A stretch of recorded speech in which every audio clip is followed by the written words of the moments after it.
Assalamualaikum. Waalaikumsalam. Selamat pagi anak-anak. Pagi Bu. Apa kabar hari ini? Baik. Sebelum kita mulai pelajaran hari ini, ketua kelasnya minta tolong disiapin dulu ya kelasnya. Ya Bu. Oke teman-teman, sebelum kita mulai pelajaran hari ini, kita berdoa dengan kepercayaan masing-masing. Berdoa dimulai. Berdoa selesai. Sebelumnya sudah ada yang pernah merasa diajar sama ibu belum? Belum ya. Ini pertama kalinya ibu mengajar di kelas 10F ya. Iya, Bu. Ibu akan mengajar mata pelajaran ekonomi selama 1 tahun ini. Nah, di sini siapa ketua kelasnya? Saya Bu. Nah, nanti Reza, ibu minta tolong ya untuk koordinasikan teman-temannya selama pelajaran ibu. Minta tolong dikoordinasikan kepada teman-temannya kalau ada tugas itu nanti dikumpulin ke ibu ya. Terus untuk sekretarisnya siapa? Saya, Bu. Nabilah ya. Hari ini masuk semua Nabilah. Hari ini masuk semua. Alhamdulillah masuk semua. Nanti untuk selama 1 tahun ke depan absen teman-temannya tolong dikasih ke ibu ya setiap harinya. Kalau ada yang izin berhalangan tidak masuk, sakit, itu wajib ada surat dokternya. Kalau ada yang izin wajib ada surat dari orang tua. Itu semua suratnya nanti dikumpulkan dan dikasih ke ibu. Ya. Pertama-tama ibu memperkenalkan diri dulu. Nama ibu adalah Ibu Tarisa. Kalian kalau misalnya ketemu ibu di luar kelas boleh manggil ibu, boleh sapa, boleh salam. Nah, untuk di pelajaran ini ibu juga ada beberapa peraturan nih. Kita kan belajarnya ekonomi, jadi untuk hitung-hitungannya nggak terlalu banyak. Nah, maka dari itu ibu harapkan untuk ketua kelas juga mengkoordinasikan teman-temannya untuk tidak menggunakan handphone selama pelajaran ibu berlangsung. Pelajarannya nggak lama kok, cuma 35 menit aja ya. Nah, nanti kalau untuk misalnya ada studi kasus atau misalnya ibu berhalangan hadir, nanti ibu bisa kasih tugas, terus nanti kalian bisa searching di Google, baru nanti ibu mengizinkan untuk memakai handphone. Dan yang kedua, peraturannya kalian tidak boleh makan makanan berat di kelas. Kalau misalnya ada yang mau ngemil-ngemil itu nggak masalah sih, apalagi kalau minum juga itu nggak jadi masalah. Tapi kalau untuk makan nasi, makan indomie itu nggak boleh ya teman-teman. Nah, peraturan yang ketiga itu untuk buku sudah punya semua ya, modul yang seperti ini ya? Sudah, Bu. Sudah ya. Nanti untuk buku tulisnya tolong disiapkan 2 buku tulis, yang satu untuk catatan dan yang kedua untuk buku tulis tugas. Nah, jadi nanti kalau misalkan ada PR dan bukunya dikumpulin, kalian masih punya buku catatan ya. Nanti untuk peraturan yang tadi ibu sudah jelaskan, tolong dijalanin ya selama kelas ibu berlangsung. Apakah di sini ada yang keberatan dengan peraturan yang tadi ibu jelaskan? Tidak ada Bu. Tidak ya, semua sepakat ya.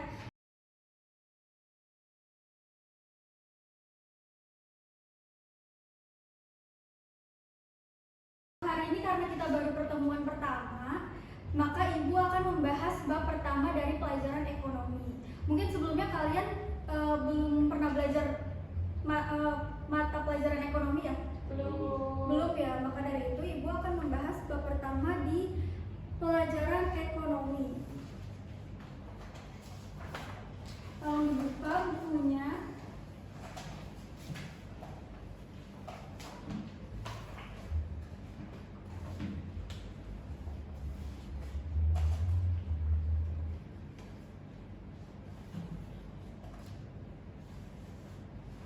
Nah, dalam pembelajaran ini kalian diharapkan dapat memahami sistem ekonomi berbagai cara dalam mengatur. Dalam pembelajaran ini kalian diharapkan dapat memahami sistem ekonomi sebagai cara dalam mengatur berbagai kegiatan ekonomi guna memenuhi berbagai kehidupan masyarakat. Nah, kita masuk di bab 1. Di bab 1 itu ada yang namanya kegiatan ekonomi. Anak-anak di sini ada yang tahu nggak kegiatan ekonomi itu apa aja? Mungkin tidak tahu. Nggak tahu ya?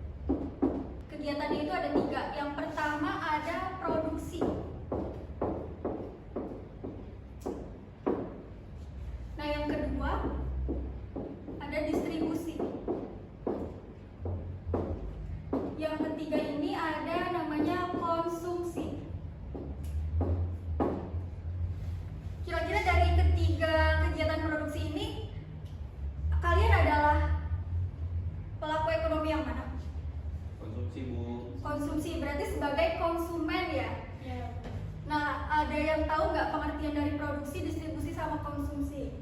Tidak, Bu. Gak ada yang tahu ya. Kalau produksi itu adalah kegiatan menambah nilai guna barang atau jasa. Nah, kebalikannya dari konsumsi. Kalau konsumsi itu mengurangi, dia menambah nilai guna barang atau jasa. Nah, sedangkan distribusi itu adalah menyalurkan. Dia yang menyalurkan barang setelah diproses, diproduksi, disalurkan oleh distribusi ke konsumsi agar bisa dinikmati oleh konsumen. Paham ya sampai sini ya? Ya, kita ulangi lagi, apa itu kegiatan ekonomi, ada apa saja? Ada Ada 3. tiga. Yang pertama, Produksi. produksi. Yang kedua, Distribusi. yang ketiga, Konsumsi. pintar.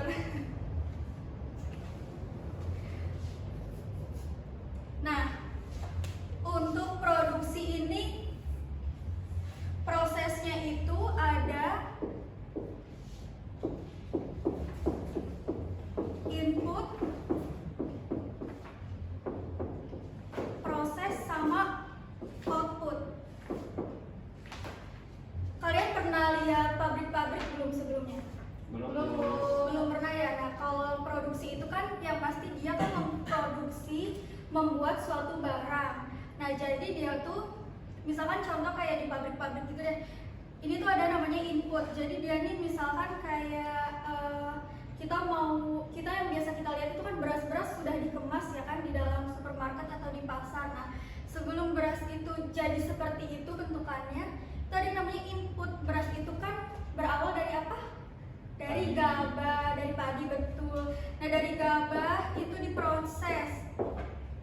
Dia diproseskan supaya menjadi beras. Nah, habis itu dia outputnya tuh sudah dalam bentuk kemasan. Nah, setelah itu didistribusikan ke agen besar, ke pasar, atau ke ekspor impor gitu. Nah, baru deh dikonsumsi sama konsumen. Ya, paham ya sampai sini ya? Paham, Bu.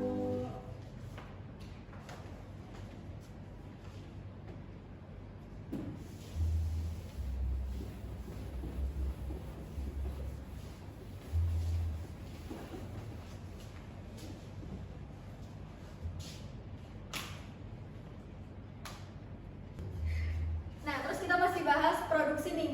Ada beberapa faktor yang mempengaruhi proses produksi. Ada faktor asli, yaitu faktor asli dan faktor turunan.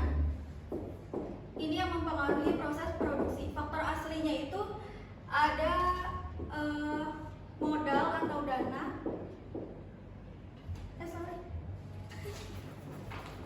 Faktor aslinya itu yang mempengaruhi produksi itu ada sumber daya alam, SDA ya disingkat, sumber daya alam, sama SDM, sumber daya manusia.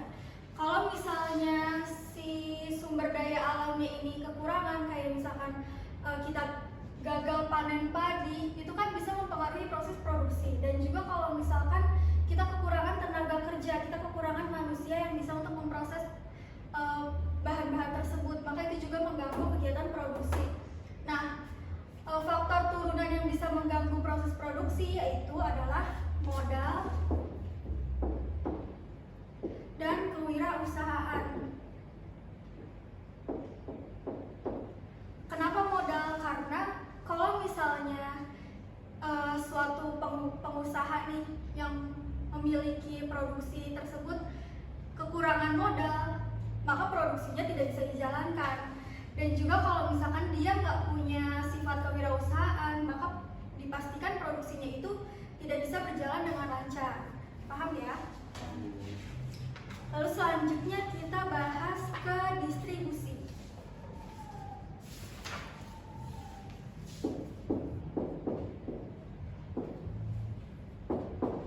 Apa sih yang kalian tahu dari distribusi ini? Ada yang tahu nggak sebelumnya?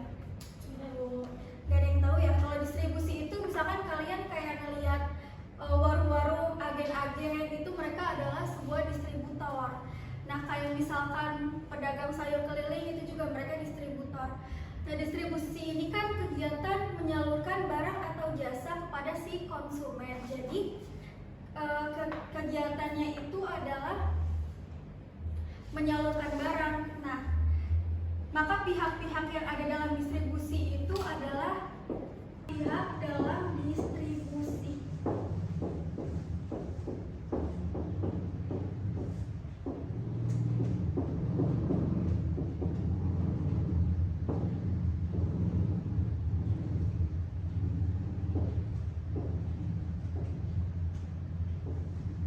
Yang pertama ada agen, ada broker, ada komisioner,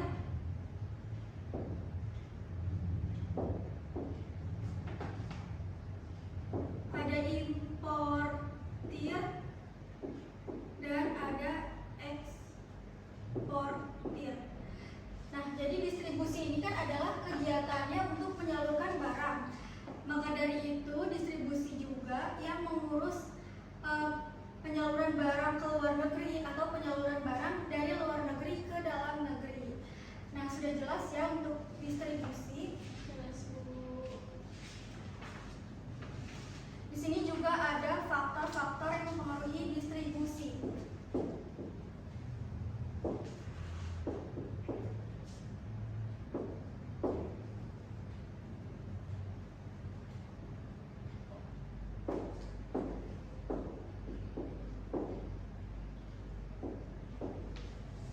Yang pertama itu ada pasar.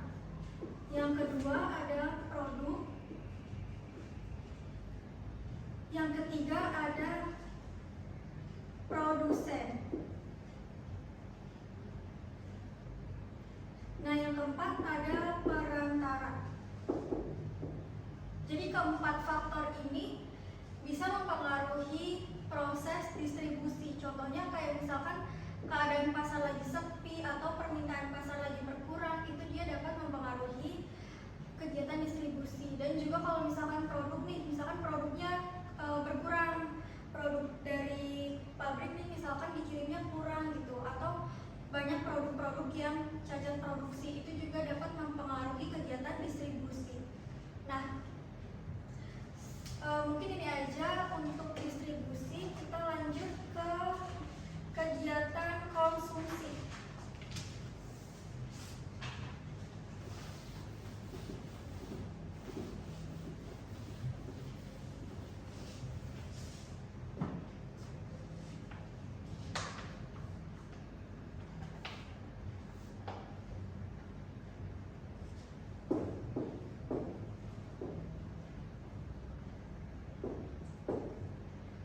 Konsumsi ini adalah kegiatan mengurangi nilai guna suatu barang atau jasa. Nah, kalau orang yang memakai barang atau jasa tersebut dinamakan Konsumen. konsumen.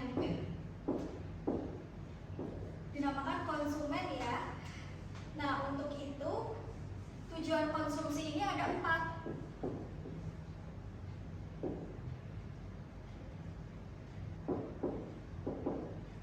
Yang pertama itu adalah mengurangi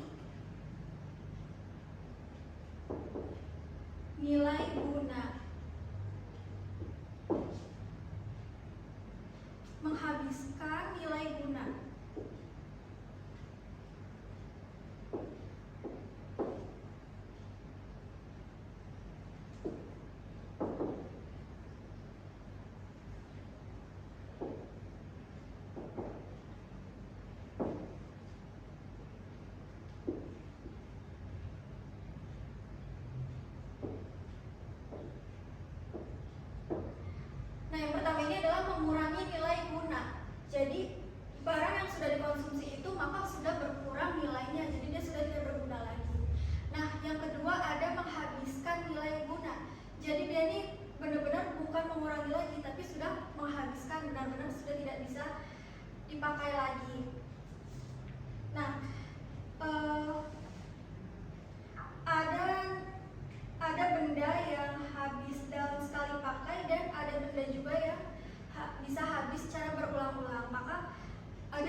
Iya betul, pakaian. Pakaian bisa dicuci, bisa dipakai lagi ya. Nah, adapun faktor-faktor yang mempengaruhi konsumsi.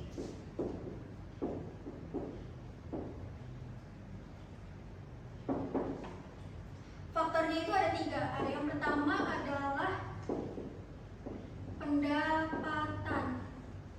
Yang kedua, tingkat harga. Nah, yang ketiga ini adalah ketersediaan. Nah, faktor konsumsi ini yang pertama pendapatan. Kenapa pendapatan? Karena semakin banyaknya pendapatan si konsumen, pendapatan yang memakai barang-barang tersebut, maka semakin tinggi juga barang-barang yang mereka butuhkan, makin sebanyak juga barang-barang yang mereka beli. Nah, yang kedua ini tingkat harga barang dan jasa. Kalau misalnya harganya semakin murah, maka banyak yang semakin beli itu barang-barangnya. Kalau harganya semakin mahal, maka kurang juga peminatnya ya kan. Terus ketersediaan barang dan jasa. Kalau misalnya barangnya yang tersedia banyak, maka peminatnya juga kemungkinan banyak yang beli. Jadi banyak masyarakat yang mengkonsumsi barang tersebut. Nah, sampai sini kita sudah belajar tentang kegiatan ekonomi. Tadi kan sudah disebutkan kegiatan ekonomi ada 3 ya, ada produksi, distribusi, sama konsumsi. Lanjut ke kegiatan konsumsi.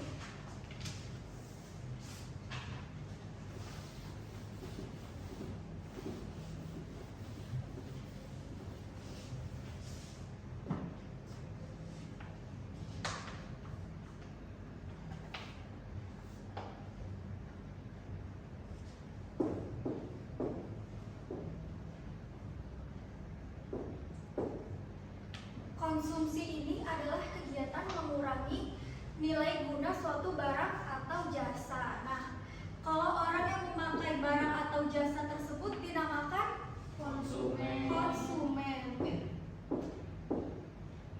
Dinamakan konsumen ya. Nah, untuk itu tujuan konsumsi ini ada 4.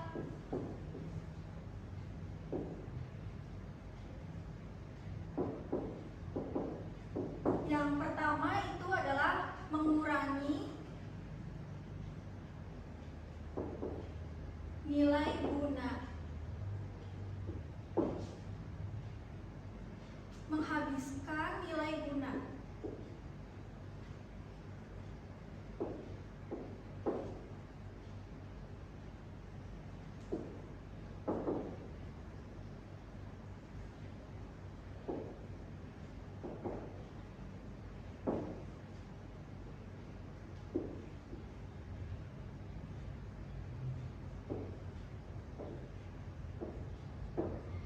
Nah, yang pertama ini adalah mengurangi nilai guna. Jadi barang yang sudah dikonsumsi itu maka sudah berkurang nilainya, jadi dia sudah tidak berguna lagi.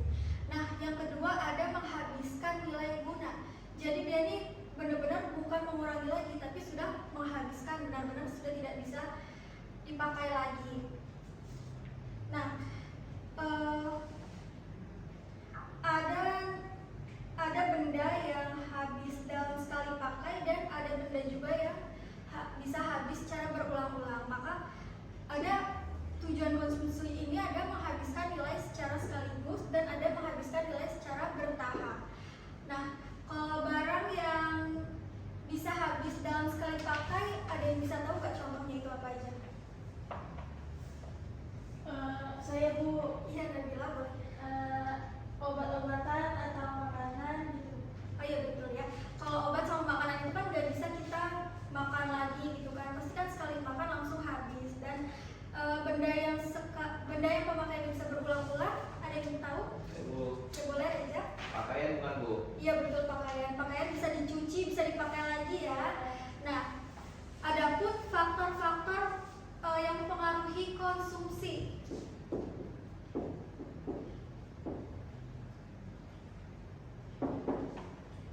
Faktornya itu ada 3. Ada yang pertama adalah pendapatan. Yang kedua, tingkat harga. Nah, yang ketiga ini adalah ketersediaan.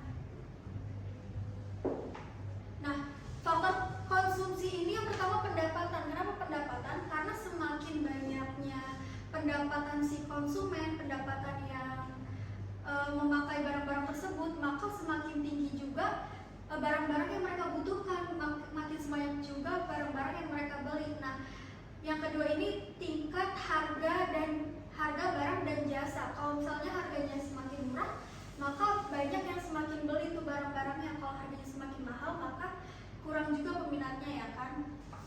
Terus ketersediaan barang dan jasa. Kalau misalnya barangnya yang tersedia banyak, maka peminatnya juga kemungkinan banyak yang beli. Jadi banyak masyarakat yang mengkonsumsi barang tersebut.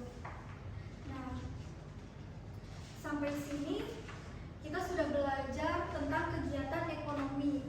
Tadi kan sudah disebutkan kegiatan ekonomi ada 3 ya, ada produksi, distribusi, sama konsumsi. Itu saja dari Ibu untuk pelajaran hari ini. Kita bahas bab 1. Nanti untuk minggu depan kita ketemu lagi di hari Senin ya. Di hari Senin itu Ibu kasih tugas PR di halaman 13. Nanti kalian kerjakan nomor 1 sampai 10. Terus nanti juga kalian cari studi kasus tentang kegiatan ekonomi, bebas mau kegiatan yang produksi, distribusi atau konsumsi. Itu kalian bebas boleh cari ya. Nanti untuk tugasnya dikumpulkan minggu depan, dikumpulkan ke ketua kelas. Nanti dari ketua kelas kasih ke Ibu ya. Cukup sampai sini aja pelajaran hari ini. Kita lanjut minggu depan. Kurang lebihnya Ibu mohon maaf. Wassalamualaikum warahmatullahi wabarakatuh. Waalaikumsalam warahmatullahi wabarakatuh. Pada materi sebelumnya, kita tahu bahwa manusia adalah makhluk ekonomi. Itu artinya, setiap manusia pasti memiliki kebutuhan dan akan selalu memikirkan upaya untuk memenuhi kebutuhannya. Untuk memenuhi kebutuhannya tersebut, manusia akan bekerja atau menghasilkan sesuatu yang bisa digunakan untuk mendapatkan barang atau jasa. Proses tersebut dapat dikatakan sebagai kegiatan ekonomi. Lalu, apa itu kegiatan ekonomi? Kegiatan ekonomi adalah aktivitas yang dilakukan oleh setiap manusia untuk memenuhi kebutuhannya sehari-hari. Aktivitas dalam kegiatan ekonomi terdiri dari kegiatan produksi, kegiatan distribusi, dan kegiatan konsumsi. Lalu, apa itu kegiatan produksi? Produksi adalah kegiatan menghasilkan atau menambah nilai guna barang atau jasa. Contohnya, seorang penjahit merubah bahan kain menjadi baju. Contoh lainnya, seorang petani menanam sayur untuk menghasilkan sayuran yang segar. Dari kedua contoh tersebut, dapat kita katakan bahwa penjahit dan petani adalah produsen.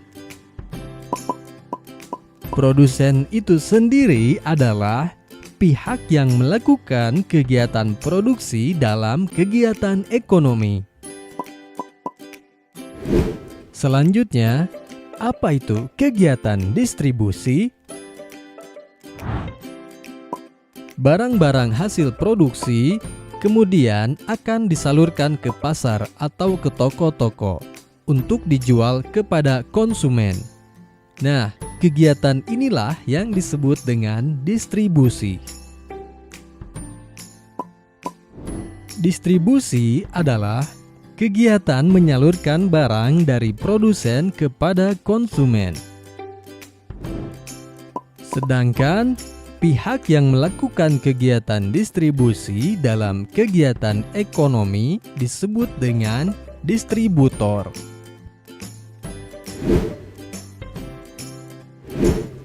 Kemudian, apa itu kegiatan konsumsi? Barang-barang yang dijual di toko, kemudian dibeli dan dikonsumsi oleh konsumen. Kegiatan inilah yang disebut dengan konsumsi. Jadi, Konsumsi adalah kegiatan menggunakan atau menghabiskan nilai guna barang atau jasa. Dan pihak yang melakukan kegiatan konsumsi dalam kegiatan ekonomi disebut dengan konsumen.